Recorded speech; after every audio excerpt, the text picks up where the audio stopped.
तो दोस्तों आज हम फिर से आपके लिए लेकर आए हैं देश दुनिया की सभी ताजा बड़ी खबरें। फटाफट एक एक कर विस्तार से आज आपको बताएंगे, तो वीडियो को अंत तक जरूर देखें। दोस्तों पहली खबर में आपको बता दें कि सऊदी अरब की महिलाओं ने पूरी दुनिया में रचा इतिहास, बुर्का पहनकर चलाई बुलेट ट्रेन। पूरी दुनिया में सऊदी की महिलाओं की चर्चा, मुस्लिम कर रहे हैं महिलाओं पर गर्व। वहीं आपको दूसरी बड़ी खबर में बताएंगे दोस्तों की नागरिकता संशोधन कानून को लेकर अंधभक्तों को मोदी सरकार ने दिया बड़ा झटका। मोदी सरकार ने CAA को लागू करने के लिए 6 महीने का मांगा है और समय। वहीं आपको बताएंगे दोस्तों कि पाकिस्तान के पूर्व मंत्री ने किया दावा, जनरल बाजपा ने गिराई थी इमरान खान की पाकिस्तान में सरकार।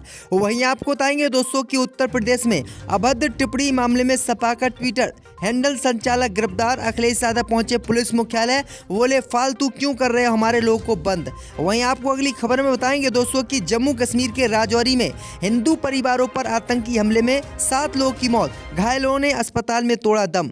वहीं आपको बताएंगे दोस्तों कि तमिलनाडु में विधानसभा चुनाव से पहले बीजेपी दफ्तर में आपस में भिड़े बीजेपी नेता, जमकर चली कुर्सी। तो दोस्तों सभी खबरों का आपको एक एक कर बताने वाले हैं। वीडियो को लाइक कर चैनल को सब्सक्राइब कर दें। इसी बीच पर तो दोस्तों अगली खबर की ओर, तो सऊदी अरब की महिलाओं ने पूरी दुनिया में रचा इतिहास, बुर्का पहनकर चलाई बुलेट ट्रेन। पूरी दुनिया में चर्चा।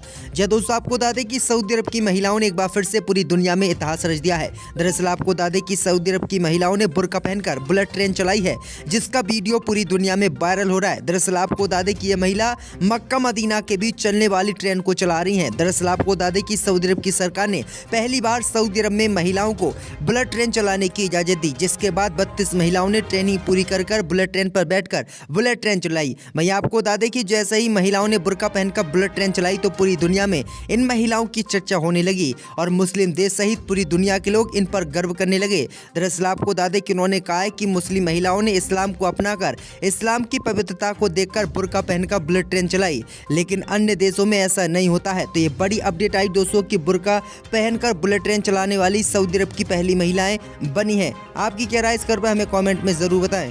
इसी बीच पर तो दोस्तों अगली खबर की ओर, तो नागरिकता संशोधन कानून को लेकर मोदी सरकार को फिर से लगा बड़ा झटका। मोदी सरकार ने फिर से नागरिकता संशोधन कानून को देश में लागू करने के लिए मांगा समय। जब दोस्तों आपको बता दें कि नागरिकता संशोधन कानून को लेकर मोदी सरकार को लगातार झटके पे झटके लग रहे हैं। दरअसल आपको बता दें कि पहले केंद्र की मोदी सरकार ने 2019 में मुसलमानों के विरोध के बावजूद नागरिकता संशोधन कानून को बनाकर तैयार कर दिया और इसे लागू करने का ऐलान किया। लेकिन आपको बता दें कि अब तक केंद्र की मोदी सरकार पूरे देश में नागरिकता संशोधन कानून लागू नहीं कर पाई है। लेकिन आपको बता दें कि अब मोदी सरकार ने नागरिकता संशोधन कानून देश में लागू करने के लिए 6 महीने का और समय मांगा है।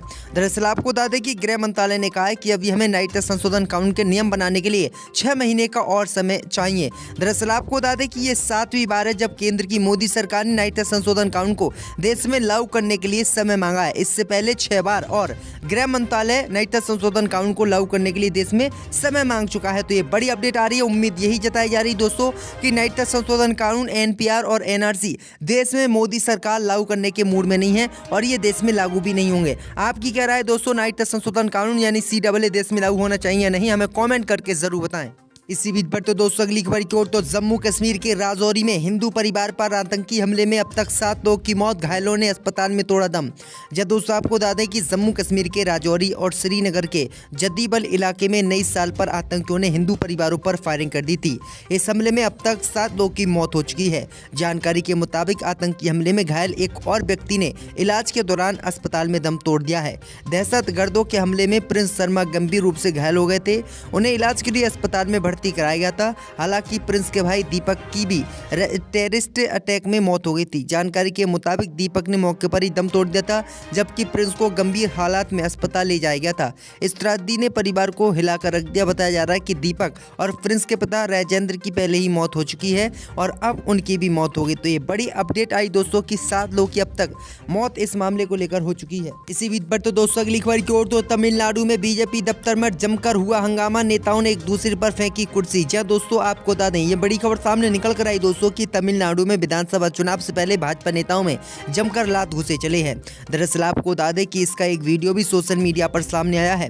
दरअसल आपको बता दें कि तमिलनाडु के श्रीबंधियम, शंकरपुरम और कल्लाकुरिची निर्वाचन क्षेत्र के लिए शक्ति केंद्र पदों की अनुमति देने के लिए शंकरपुरम के एक वेडिंग हॉल में भारतीय जनता पार्टी की बैठक बुलाई गई थी। यहाँ बैठक के दौरान कल्लाकुरिची जिला भाजपा प्रमुख ने कथित तौर पर शक्ति केंद्र के सदस्यों के नामों में बदलाव किया था। इसको लेकर अरुण रवि और वेस्ट यूनियन सचिव रामचंद्रन ने समर्थकों के बीच बहस हो गई, जिसके बाद आपस में इन लोगों में कुर्सियां चली और एक दूसरे की बीजेपी नेताओं ने जमकर पिटाई की। तो ये बड़ी अपडेट आई दोस्तों कि तमिलनाडु में किस तरह से भाजपा में फूट मची हुई है। इसी बीच पर तो दोस्तों अगली खबर की ओर, तो ममता बनर्जी के मंत्री ने किया दावा, नॉर्मल ट्रेन को पेंट करके वंदे भारत बना दिया। यह दोस्तों आपको बता दें कि वंदे भारत ट्रेन पर पथराव की घटना के बाद पश्चिम बंगाल की ममता सरकार के एक मंत्री का अजीब बयान सामने आया है। वह वंदे भारत ट्रेन की विश्वसनीयता पर सवाल उठा रहे हैं। North Bengal development minister Udayan Guha ने आरोप लगाया है कि वंदे भारत ट्रेनों का किराया सामान्य से अधिक है, जबकि उनकी गति सामान्य है। शुक्रवार को कूच बिहार में एक कार्यक्रम में बोलते हुए गुहा ने कहा कि नॉर्मल ट्रेनों का नाम बदलकर वंदे भारत ट्रेन कर दिया गया है और हाई स्पीड ट्रेन का किराया वसूला जा रहा है। गुहा ने कहा कि अगर ये एक हाई स्पीड ट्रेन है तो हावड़ा से न्यू जलपाईगुड़ी तक 8 घंटे क्यों लगा रही है। एक नॉर्मल ट्रेन को पेंट करके वंदे भारत में बदलने के लिए लोग के पैसे का इस्तेमाल किया जा रहा है। उन्होंने कहा है कि नॉर्मल ट्रेन भी 8 घंटे में यहाँ पर पहुँच जाती है, तो वंदे भारत ट्रेन आखिरकार किराया ज़्यादा लेकर उतने ही समय में क्यों पहुँच रही है, इसको जल्दी पहुँचना चाहिए। इसी बीच पर तो दोस्तों अगली खबर की ओर, तो अभद्र टिप्पणी मामले में सपा के ट्विटर हैंडल संचालक गिरफ्तार, अखिलेश यादव पहुंचे पुलिस मुख्यालय। यह दोस्तों आपको बता दें कि यूपी के नखलऊ में समाजवादी पार्टी के ट्विटर हैंडल के संचालक को गिरफ्तार किया गया है। हसरतगंज पुलिस थाना पुलिस ने मुनीष जगन अग्रवाल को गिरफ्तार कर लिया है। समाजवादी पार्टी के ट्विटर हैंडल से की गई अभद्र टिप्पणी को लेकर हसरतगंज कोतवाली में 3 केस दर्ज कराए गए थे। बताया गया है कि मनीष जगन अग्रवाल ही सपा का ट्विटर अकाउंट हैंडल करता था और वह सीतापुर का रहने वाला है। वहीं 6 जनवरी को नखलऊ में बीजेपी युवा मोर्चा की social media in charge doctor Richa Rajput ने समाजवादी पार्टी मीडिया सेल नाम के एक ट्विटर हैंडल पर रेप और जान से मारने की धमकी दिए जाने पर मुकदमा दर्ज करवाने की मांग की थी। मनीष की गिरफ्तारी के बाद सपा के राष्ट्रीय अध्यक्ष अखिलेश यादव नखलऊ स्थित पुलिस मुख्यालय पहुंचे हैं और पुलिस से बातचीत कर रहे हैं। तो ये बड़ी अपडेट आ रही है दोस्तों। इसी बीच पर तो दोस्तों अगली खबर की ओर, तो पाकिस्तान के पूर्व मंत्री ने किया दावा, जनरल बाजवा ने गिराई इमरान की सरकार। जय दोस्तों आपको बता दें कि पाकिस्तान के पूर्व मंत्री और पीटीआई नेता फवाद चौधरी ने बेहद सनसनीखेज दावा किया है, जिसमें उन्होंने पूर्व प्रधानमंत्री इमरान खान की सरकार गिरवाने में सेना के पूर्व प्रमुख जनरल कमर जावेद बाजवा को जिम्मेदार बताया है। उन्होंने आरोप लगाया है कि सेना के कुछ जनरल के साथ ही तत्कालीन सेना प्रमुख जनरल कमर जावेद बाजवा पीटीआई सरकार को हटाने में सक्रिय रूप से शामिल थे। डॉन की रिपोर्ट के अनुसार साक्षात्कार के दौरान दावा करते हुए पूर्व मंत्री ने जोर देकर कहा है कि उनकी पार्टी 22 साल के प्रयास के दम पर सत्ता में आई थी, लेकिन इसे एक साजिश के जरिए हटा दिया गया। तो ये बड़ी अपडेट आ रही है। तो दोस्तों अगली खबर की ओर, तो शिवसेना नेता संजय रावत ने किया दावा, वेंटिलेटर पर है महाराष्ट्र सरकार, फरवरी में सीएम शिंदे देंगे इस्तीफा। जब दोस्तों आपको बता दें कि महाराष्ट्र की एकनाथ शिंदे सरकार पर एक और तीखा हमला करते हुए शिवसेना सांसद संजय रावत ने शनिवार को दावा किया कि सरकार वेंटिलेटर पर है और फरवरी तक जीवित नहीं रहेगी।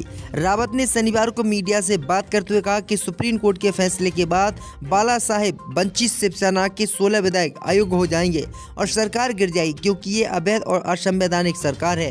रावत ने हाल में हफ्तों में अपनी पार्टी से शिंदे पक्ष में दल बदल का जिक्र करते हुए कहा कि जल्दी बदलाव होगा, वह केवल अपनी मौत की तारीख बढ़ा रहे हैं। पूरा महाराष्ट्र शिवसेना यूबीटी के साथ है, जो एक विशाल पेड़ की तरह है और केवल कचरा वीएस के पास चला गया है। तो ये बड़ी अपडेट आ रही दोस्तों। इसी बीच पर तो दोस्तों अगली खबर की ओर, तो साउथ के सुपरस्टार थलपति विजय अपनी पत्नी संगीता संग ले रहे हैं तलाक। जी दोस्तों आपको बता दें कि आज के समय में इंडस्ट्रीज में सबसे ज़्यादा फीस लेने वाले एक्टरों में से एक तमिल इंडस्ट्रीज के सुपरस्टार थलपति विजय इन दिनों अपनी अपकमिंग फिल्म वरीसू की वजह से सुर्खियों में है। ये फिल्म 12 जनवरी को सिनेमाघरों में रिलीज होने वाली है। इन दिनों थालापाई विजय फिल्म के प्रमोशन में बिजी हैं। इसी बीच सोशल मीडिया पर उनकी पत्नी के तलाक की खबरें चल रही हैं। दरअसल आपको बता दें कि ये अफवाहें थलपति विजय की विकिपीडिया पेज के साथ शुरू हुई है। पेज में कहा गया है कि दोनों आपसी सहमति से तलाक लेने जा रहे हैं। हालांकि सुपरस्टार के करीबी सूत्रों ने पुष्टि की विजय और संगीता के बीच सब ठीक है, उनकी शादी को 22 साल हो चुके हैं। उन्होंने कहा है कि अफवाहों का कोई आधार नहीं है। स्टार निर्देशक एलटी की पत्नी प्रिया की गोद भराई और वरीसू के संगीत लॉन्च से गायब होने से तलाक के कयास लगाए जा रहे हैं। तो ये बड़ी अपडेट आ रही दोस्तों। की कांग्रेस की भारत जोड़ो यात्रा निजामुद्दीन दरगाह पहुंची। यहां कांग्रेस सांसद राहुल गांधी ने हजरत निजामुद्दीन औलिया की दरगाह पर चादर चढ़ाई। बता दें कि कन्याकुमारी से चलकर राहुल गांधी पिछले 107 दिनों में 30,000 किलोमीटर की दूरी तय कर चुके हैं और दिल्ली में राहुल गांधी ने अपनी यात्रा का विश्राम किया है। वहीं आपको बता दें कि सुबह राहुल गांधी ने जो है मोदी सरकार पर निशाना साधते हुए आरएसएस और बीजेपी पर देश में नफरत फैलाने का आरोप लगाया। इसी दौरान राहुल गांधी जो है निजामुद्दीन दरगाह पहुंचे और यहाँ पर चादर चढ़ाई।